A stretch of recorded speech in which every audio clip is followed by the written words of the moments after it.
Hi, chicken parm is such a wonderful dish that it makes up for the cleaning you have to do in the kitchen afterwards. In this video, I'll show you my version and how to avoid two common mistakes most people make. The first step is to deal with the breasts. I prefer to buy them whole and slice them myself, but you can buy them already sliced. For this recipe, I'm going to use 2 chicken breasts because I'm going to show you 2 versions.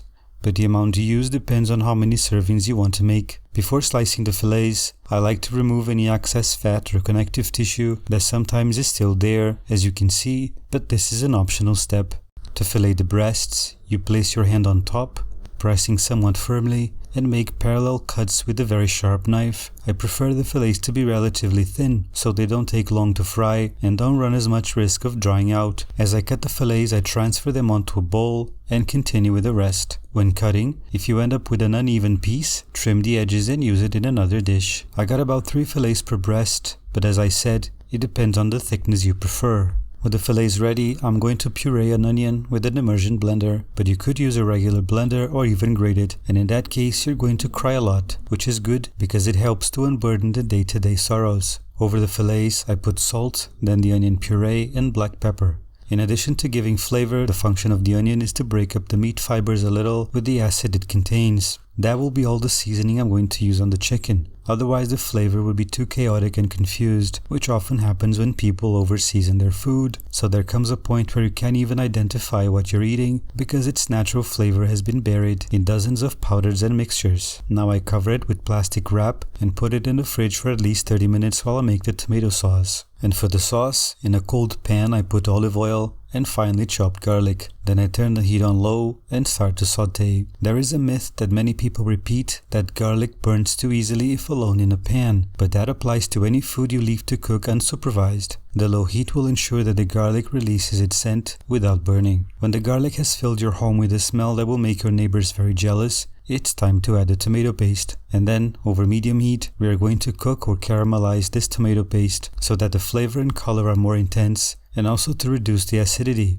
This step is very important whenever you're dealing with tomato paste, no matter what type of recipe you're making. I didn't add onion to the sauce because I already added it to the chicken, much the same way I didn't add garlic to the chicken because it's in the sauce, and also because I want a sauce with a cleaner tomato flavor. And then in goes a can of peeled tomatoes. Instead of canned peeled tomatoes, you could use tomato passata or even tomato puree, but don't use ready-made seasoned sauces unless you want to. I assure you I won't appear behind you and start judging your food. I like to crush the tomatoes with my bare hands because I have very little appreciation for my life, and a burnt hand is nothing compared to the so many bills we have to pay every month. What's more, a chunky sauce is scientifically proven to be superior to any plain, soup-like sauce. So I added some salt, which I'll rectify at the end, and a little bit of baking soda, which will neutralize the tomato's acidity and cause this really cool chemical reaction.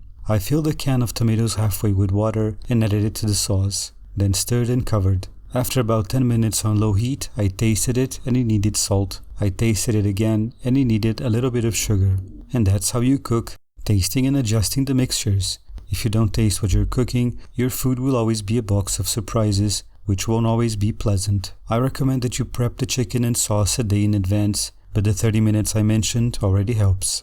And now it's time to bread the fillets. For the first mixture I will use all-purpose or plain flour. I tried making it without it, but I didn't like the result. For the second mixture, instead of egg, I'll use water, and I'll explain why later on. For the third mixture, I'm going to use panko breadcrumbs, but you could use regular breadcrumbs. To the panko I added grated Parmesan cheese and dried marjoram. I don't add salt because the cheese already has salt, but you could add it if you want. If you don't have dried marjoram, go to the store and buy it. It's very tasty. But if you don't want to buy it, you can use some other kind of dried legal herb. With the help of a fork, I begin to coat the fillets with the flour, taking care that all the surface is covered. Then the fillets given a quick dunk in water and then into the panko mixture. I like to press the fillets into the panko mixture so that the crispiness reaches immoral levels, and I recommend that you do the same. As I bread each fillet, I put them on a plate so they can rest for about 15 minutes. This will help the breading not get too loose in the oil and frying. At this point, you could freeze these, separate from each other, and fry them whenever you like. While the fillets are resting, I heat some neutral oil over medium heat. The best and safest way to know if the oil is on point is with a thermometer.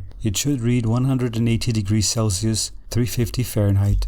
While the fillets are frying, I'll explain why I never use egg in breading. Firstly, the high temperature of the oil causes the egg to overcook and leaves the food with a very strong and unpleasant egg flavor and aroma, which generally interferes with the taste of what's been fried. Second, the egg causes the oil to foam up, and that makes it hard to tell if the food is ready to flip, which in turn makes it easy for things to burn or overcook. And thirdly, the egg gives a less crispy result because it has proteins and fats which interfere with the process. When using water, it only moistens the flour, forming a kind of glue to which the panko or breadcrumbs will adhere, guaranteeing the best and crispiest result. When removing the fillets from the oil, I place them on a rack and not on paper towels, which is another very common mistake that causes your fried foods to be soggy and mushy underneath. The rack helps air to circulate and excess oil to drain. If you don't have one, you can improvise with some other utensil, even a metal colander. The important thing is to not use paper towels if you don't want your fried food to become mushy.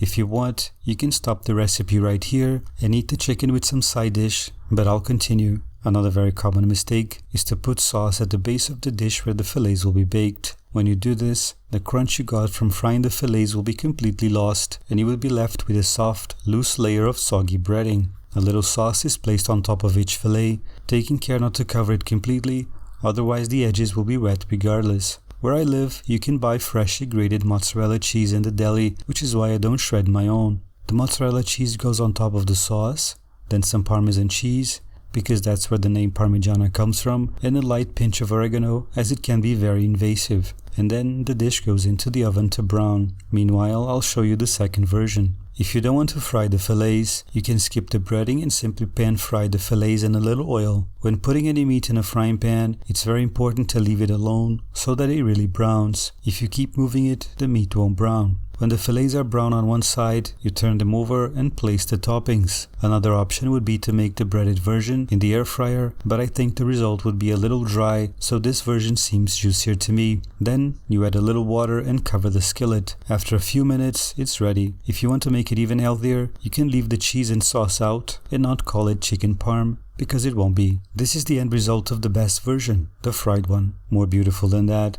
only a text from your crush, or a Sunday morning without noisy neighbors waking you up at inhuman hours. I served it with pasta finished in the same sauce I used for the chicken, and since I don't like pasta with too much sauce, I added just enough, but that's up to personal taste. Unfortunately, I don't have the clip where I cut the first piece because I was so hungry I forgot to record it, and I even burned the roof of my mouth. But I assure you that this chicken was delicious, in addition to being very crispy because it wasn't surrounded by tomato sauce. In addition, the onion technique makes the chicken very tasty, tender and juicy, despite the two cooking processes. If you make this dish for someone and they reject you, call the FBI, because that creature must be an alien disguised as a person. But anyway, that's all for now. Thanks for watching. We'll see each other in the next video. Bye.